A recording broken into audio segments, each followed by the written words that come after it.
안녕하십니까, 대사입니다. 반갑습니다, 여러분. 일요일 오전, 잘들 쉬고 계시죠? 위기시 전략, 공덕을 쌓고, 저축을 하고, 실물금을 모으고, 기술적 공부를 하고, 건강을 챙깁니다. 한번모 가정 아이들 후원 캠페인, 주민센터 문의하시면 되고요. 현재 1264분 실천하고 계십니다. 다른 쪽에 후원이나 봉사하시는 분들은 제 채널 영상 댓글에 올려주시고, 처음 오신 분들은 재생 목록 처음 방문 가서 공부하시고, 공부는 캔들부터 마스터 하십니다. 바로 들어가겠습니다. 자, 다음 금융 뉴스에 국제경제 보시면, 아마존, 이제 최고치 찍었다고 또 파네요. 네. 아무튼 대단합니다. 사상 최고치 어디까지 갈까? 이게 참 논란이 많은데요. 지금 이제 금리 인하도 이제 물 건너갔고 앞으로 그 시기를 볼 건데 좀 시장이 제가 볼 때는 제 개인적인 생각은 좀 착각하는 게 아닌가. 아무튼 진행 상황을 좀 보시고요. 두 가지 큰 축에서 좀 설명을 좀 드려보겠습니다. 자, 그 다음에 중국이 문제가 심각하네요. 돼지고기 이렇게 좋아하는데도 심각한 경제 문제 드러나고 있다. 자, 보시고. 중국 경기 심상치 않고요. 결국엔 미국의 아니면 연준의 작전이 성공한 거죠. 고금리를 유지함으로써 G2의 하나인 중국을 이렇게 완전히 빠꾸러지는 형태로 만들어 놓은 게 바로 연준의 금리 인상입니다. 이거 잘 보시고요. 자, 그 다음에 이런 식으로 뭐 이런 것만 나오죠. 메타 20% 상승해서 올랐다. 근데 테슬라 완전히 박살나고 있죠. 잘 보시고 이런 상황이라는 거를 꼭 명심하시기 바라겠습니다. 자, 빅 위크 후 선거록인데 지역은행은 불안하다. 이쪽 그래서 지금의 미국 시장의 지금 역사를 쓰는 거는 어떻게 보면 파멸로 가는 지름길이 아니냐 이렇게 좀 보고 있습니다. 잘 판단하시고 아무튼 중국 심각하고요. 자, 테슬라 계속 할 수 있을까? 하락 추세이기 때문에 그냥 안 하는 게 좋고요.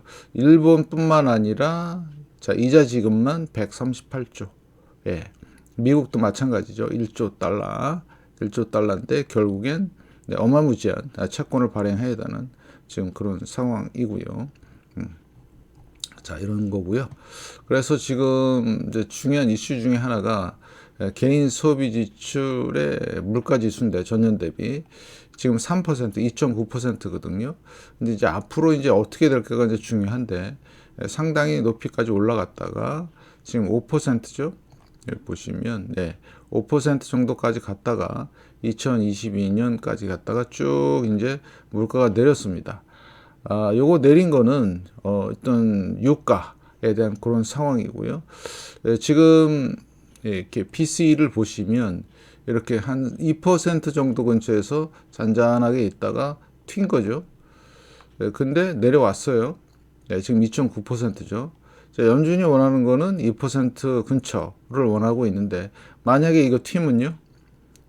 연준은 금리 인하를 못한다는 얘기를 할 겁니다. 사실은 그게 아닌데 중국이나 유럽이나 이런 나라들을 박살내기 위해서 금리를 올린 건데 이런 상황이 지금 전개될 수도 있다. 그런 거를 지금 경제는 그래서 연준이 생각하는 것만큼 좋지가 않은 겁니다. 그래서 여기도 보면 자, 여기까지 올랐다가 내렸다가 튀는 거 보이시죠? 이때 1980년대. 그래서 앞으로 이 물가 상황이 되게 중요할 것 같고요. 그 다음에 그 물가 상황을 부채질하는 게 뭐냐? 임금 상승률입니다. 임금 상승률. 그래서 이게 지금 줄었다가 2023년 9월 달까지 줄였다가 작년 10월 달부터 올라가기 시작했습니다. 그래서 올 12월, 작년 12월이죠. 올라가는 상황. 이게 뭐다? 부채질을 하는 겁니다. 자, 물가 내린 거랑 거의 비슷하죠. 그 다음에 다시 또 올라가기 시작합니다. 이거 되게 중요한 자료인데. 그래서 어떠세요? 보통은 5% 근처에 있다가 내려오는 2020년 팬데믹 때, 이때가 이제 서프라임 때, 이때가 닷컴 버블 때죠. 이런 현상이었어요. 임금이 이렇게 내려오는 디플레이션적인 예, 엄청난 디플레이션적인, 그 다음에 여기도 그랬죠. 그런데 지금은 임금이 내려가는 게 아니라 올라가고 있죠. 이게 아주 중요한 팩트입니다. 결국엔 임금 때문에, 임금 상승률 때문에 물가는 잡히지 않을 거라는 연준의 사인입니다. 우리 금리 못 내려. 예. 그래서 연준이 기다리고 있는 게 뭐예요? 예. 엄청난 빠그러짐, 네, 파괴적인, 물가는 제대로 안 내려가는, 그걸 기다리고 있는 겁니다. 왜요? 이거라도 죽여야 되니까. 네.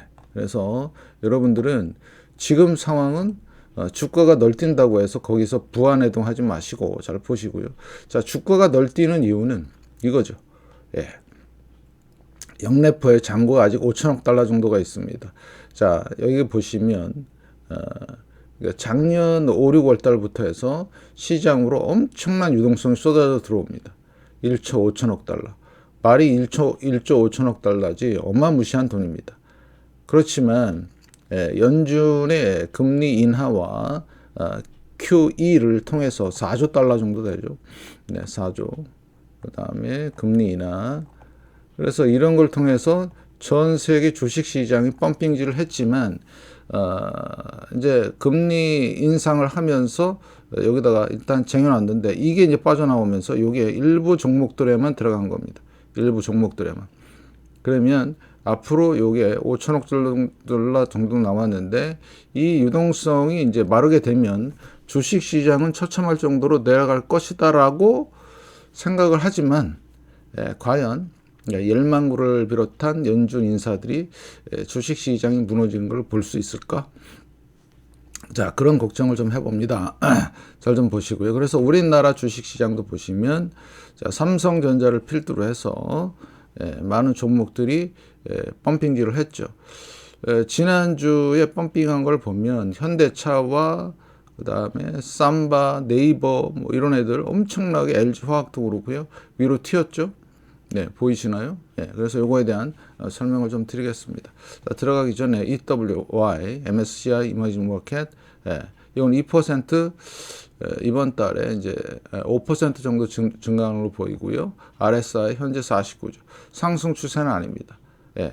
그 다음에 EM 마찬가지죠. 여기 보면 RSI가 얼마다? 45. 이머징은 되게 안 좋아요. 그 다음에 코스피도 보시면 현재 RSI 50이 올라가는 것처럼 보이죠.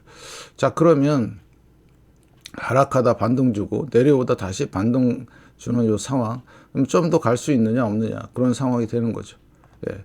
결국엔 뭐다? 시장으로 유동성이 들어오느냐. 그러면 이번 달에 2월 달에 들어오는 유동성은 일본이라든가 기타 지역에 아시아 지역에 있던 돈들이 패시브 자금들이 들어오는 관계로 이렇게 오르는 거 아니냐 이렇게 보고 있고요. 그래서 삼성전자 보시면 3% 정도 갔지만 지난달에 상당히 큰 크래시를 맞이하여 앞으로 흐름을 잘 보셔야 된다. 반도체는 크게 많이 안 들어오고 있고요. 자, 보면 LG 엔솔이죠. 못 가고 있습니다. 1.57%. 자, 그 다음에 SK 하이닉스 마찬가지죠. 못 가고 있습니다. 큰 쌍봉 형태고요. 그래서 반도체 쪽으로 자금은 안 들어오는 것 같고, 자, 삼바 같은 경우는 조금 올랐죠. 예. 자, 조금 올라가는, 그래서 바이오 쪽에 지금 살짝 불을 댕기는 그런 모습이고, 현대차가 많이 올랐죠. 16%입니다. 이번 달만 시작을 하고 있고요. 현대차에서 이유는 차 최대의 실적과 그 다음에 저 PBR 그런 이슈 때문에 지금 불을 뿜는 것 같습니다. 그렇지만 네, 이거는 여기까지 가는 그런 상황은 아니다. 네, 이렇게 좀 보시면 될 것 같고, 주봉을 보면 이렇게 엄청나게 지금 튀었죠. 21% 정도. 예. 자, 이런 상황이 지금 전개되고 있다는 거 여러분들이 잘 좀 판단하시고요. 자, 그 다음에 LG화학 바닥에서 살짝 지금 살짝 꿍 올라오는 그런 모습. 그 전에도 그랬습니다. 그래서 추세적인 상승 지켜봐야 되고요. 네이버 마찬가지 똑같습니다. 지금 이런 현상들 잘 보시고, 자, 삼성 SDI 이제 바닥권이라고 생각을 해서 매수세가 들어온 것 같지만 좀 더 지켜보는 상황이 필요하고요. 그래서 월봉을 봐야 됩니다. 자, 포스코 홀딩스 마찬가지. 자, 이런 상황으로 되고 있고, 자, 셀트리온이죠. 셀트리온도 크게 못 가고 있는 상황이죠. 그래서 결론은 뭐냐? 일시적인 상승일 가능성이 높다. 1월 달에 하락을 만회할 정도로만 가는 거 아닌가. 카카오도 보시면 네, 지금 이러고 있죠. 6% 하루 만에 이렇게 올랐지만 좀 바닥권에서 지금 올라오는 상황이기 때문에 좀 더 지켜보자. 바닥을 치고 올라가느냐 아니면 이런 상황들이 전개가 되는. 그럼 가장 중요한 게 뭔데요? 미국 상황입니다. 미국 상황. 예. 자, 원달러 환율이고요. 자, 원달러 환율 같은 경우도 지금 1322원. 안 내려오죠? 월봉에서 기준선 전환선 위에 있고요. 후행 스팬이 위에 있습니다. 아직까지 죽는 신호가 아직 안 나왔어요. 그만큼 우리나라 환경이 안 좋은 겁니다. 예. 자, 이거 잘 보시고요. 물론 이제 금리라든가 여러 가지가 다 반영이 돼서 지금 환율이 결정이 됐는데 이렇게 고환율이면 외국인들은 들어오더라도 단기적으로 들어올 수밖에 없다. 이렇게 판단하시고, 자, 랭커 차트입니다. 자, 지금 반등 구간이죠. 네, 쌍봉 이렇게 보시면 되겠고, 코스피, 자, 코스피 200 마찬가지. 코스피 200은 살짝 꺾였네요. 자, 그 다음에 코스닥, 예, 지금 살짝 반등, 150, 네, 하락 추세. 자, 여기를 보시겠습니다. 지금 이제 코스피 같은 경우는 여기를 뚫을 것이냐, 2,700. 자, 그 관건이 되는 거죠. 왜냐하면 지금 2,700 요 근처가 상당히 저항입니다. 한 번, 두 번, 세 번, 지금 네 번째 지금 도전인데 2월달 이제 지나봐야 되겠지만 과연 뚫었다가 내려올지 계속해서 갈지 여부는 좀 더 보시고요. 지금까지 행태를 보면 거래량이 크게 들어오지 않는 상황이다. 외국인 수급을 잘 보시고 잘 판단하시고요. 자, 코스피 200이죠. 네, 코스피 200도 위에 저항 잘 보시고, 네, 거래량이 들어오는지 여부 잘 판단하시고요. 자, 코스닥입니다. 자, 코스닥 똑같죠? 네, 이 저항을 어떻게 극복할 것이냐. 코스닥 150 똑같이 보시면 되겠습니다. 예. 그래서 일시적으로 저 PBR 뭐 이슈라든가 여러 가지 이슈 때문에 일시적인 좀 들어오는 상황이 생길 수도 있으니까 잘 판단하시고요. 자, 삼성전자 보겠습니다. 지난 여기 1월 5일 주간에 1월 초에 생겼던 요 구간 잘 좀 보시고, 자, 삼성전자는 일단 박스권 보시면 될 것 같고요. 자, 지표들은 고점을 나타내고 있고 외국인들은 계속 매수세가 살짝 들어오고 있습니다. 잘 보시고요. 자, 그 다음에 자, LG엔솔 어때요? 큰 흐름은 없습니다. 네, 아직까지 바닥권이고요. 자, 그 다음에 SK 하이닉스도 마찬가지. 지지난주에 큰 장대 음봉 만들고 나서 지금 이렇게 있는 상황이죠. 그러니까 반도체 쪽으로는 지금 돈이 안 들어오고 있어요. 잘 보시고. 그렇지만 삼성전자 같은 경우는 뭐라 그럴까? 등치가 큰 놈이라 조금만 사도 지금 지수가 움직이는 걸로 보이고 있고요. 자, 삼바 기준선 전환선 위에 구름대 위에까지 뚫어버리는 이런 위험.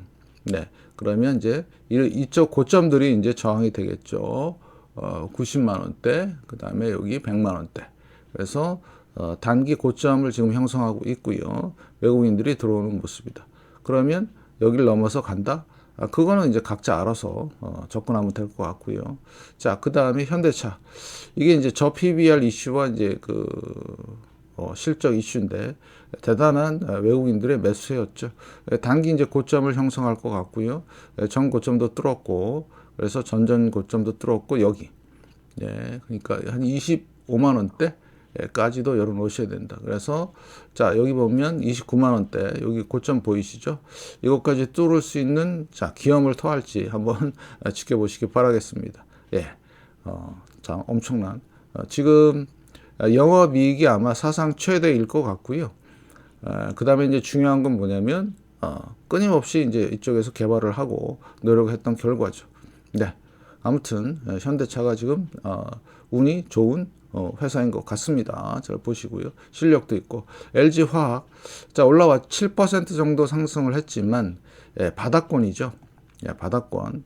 자, 바닥권이면 좀 사서 내가 먹어보겠다. 근데 이렇게 많이 하락해 있는 종목들을 사서 먹어보겠다. 금방 분위기 좀 바뀌면 바로 폭락합니다. 조심하시고요. 그래서 추세, 이런 추세, 횡보 추세에서 자, 이렇게 상승 추세가 형성이 될 때 하락하다가 반등하는 거는 경계를 하자. 그래서 설령 뭐 한다고 하더라도 진짜 소량만 갖고 연습하는 정도지 이걸 하면 안 된다. 말씀을 좀 드리고요. 포스코 홀딩스, 자, 조금 들어왔죠? 8% 정도 들어왔는데 과연 이 하락 추세를 극복할 수 있느냐, 이게 문제죠. 가장 큰 문제는. 잘 보시고요. 그 다음에 네이버 마찬가지죠. 살짝 지금 매수가 들어왔지만 여기를 극복하느냐 여부, 큰 하락 추세에서 지금 갇혀 있는 상황이기 때문에 박스권이다. 그래서 여기 보면 한 24만 원대 돌파 여부가 중요한 관건이 되겠습니다. 이것도 연습용으로 한두 개 조금씩 해보는 거는 나쁘지 않다. 그 다음에 에코프로 BM, 네, 보이시죠? 네, 완전히 지금 박살나고 있죠. 그러니까 지금 일부 종목들만, 이슈 있는 것들만 가지고 지금 시장에서 장난을 하고 있는 거다, 외국인들이. 자, 그 다음에 삼성 SDI 어때요? 똑같습니다. 하락 추세일 때 반등은 당연히 나오는 거고, 이거를 먹겠다고 들어간다? 그건 조금 문제가 있고요. 이런 구간에서만 접근하는 걸로 하시면 되겠습니다. 추세가 그만큼 중요하고요. 자, 카카오 보시죠. 카카오. 카카오도 마찬가지죠. 지금 저항 구간에 있고요. 과매수 구간에 있습니다. 언제 무너질지 모르는 상황이다. 그래서 우리는 지수를 보고 전체 흐름을 잘 보자. 자, 그 다음에 지금 셀트리온 마찬가지 지금 무너지는 상황. 그래서 우리는 정확한 팩트 체크가 중요한데, 시장의 어떤 분위기라든가 어떤 언론의 이런 그 플레이들, 그런 것들을 감안해서 시장을 봐야 돼요. 이런 것만 보면 눈가리가 뒤집히죠. 이걸 왜 못 잡았지? 진짜 웃기네, 막 이러면서. 그렇지만 전체적인 흐름은 크게 뭐 상승하고 그런 흐름은 절대 아니다. 잘 보시고요. 그래서 코스피가 얼마 갈지는 몰라요. 그렇지만 중요한 거는 이 고점을 넘느냐가 중요해요. 2700. 시장은 알아요. 외국인도 알고. 왜? 환율이 높기 때문에 더 이상 안 들어온다는 얘기죠. 일시적으로는 들어와도 그런 것들을 철저하게 여러분들이 잘 보셔야 된다. 우리나라의 소위 말해서 환율이 1200원대 밑으로 내려오지 않는 이상 주식시장은 좋을 리가 없다. 그것만 명심하시고 잘 보시고요. 아까도 말씀을 드렸듯이 이렇게 월봉에서 조금 껄떡된다고 하더라도 큰 변화는 없다. 그냥 막 난리치고 막 올라갈 것처럼 현대차 이런 거 보니까 막 눈깔이 돌아가고 막 삼바 이렇게 막 가는 것처럼 보이지만 실질적인 반도체는 크게 가지 않고 있다. 우리나라 2등주인 LG엔솔이 지금 이런 상황이 있다. 그래서 앞으로 진짜 조심하는 상황이 중요한 거지, 이걸 계속해서 들고 가야 된다? 그건 문제가 있는 거죠. 잘 보시죠. SK 하이닉스가 2등으로 올라섰네요. 잘 보시고요. 그래서 우리가 얘기하는 유동성이 죽어야지만 시장은 완전히 죽을 것 같고요. 미국의 경제, 임금이라든가 이런 거, 인플레이션이라든가 이런 상황들은 상당히 좋은 것처럼 보이지만 이거는 속임수일 가능성이 없다. 그래서 문제가 뭐냐? 이거 지금 현재 역사를 쓰고 있지만 미국이 이게 상당히 위험한 상황으로 갈 수도 있는 거다. 역사 위에 역사를 가는 것도 좋지만 그만한 유동성과 그만한 매수세가 없다. 만약에 시장에서 매수세가 없어지면 어떻게 될까요? 그냥 폭락입니다. 여기 뭐 헝다 폭락이라는데 미국 시장은 한번 돌아서기 시작하면 무시무시한 거다. 이런 게 중요한 게 아니에요. 저커버그 뭐 해서 자산이 뭐 얼마 뭐 늘었고 이런 게 중요한 게 아니라 지금은 가장 위험한 순간에 온 겁니다. 그거를 여러분들이 꼭 명심하시고 잘 보시고 공부하시면서, 투자는 개인 판단에 따라 책임지고 투자합니다. 자, 각자의 뷰가 다 틀려요. 참고 잘 하시고요. 이런 뷰도 있구나. 좀 알아주시고, 영상이 좋았다면 좋아요, 구독, 알람, 광고 시청 꼭 좀 부탁드리겠습니다. 영상 봐주셔서 정말 감사드리고요. 건강하십시오.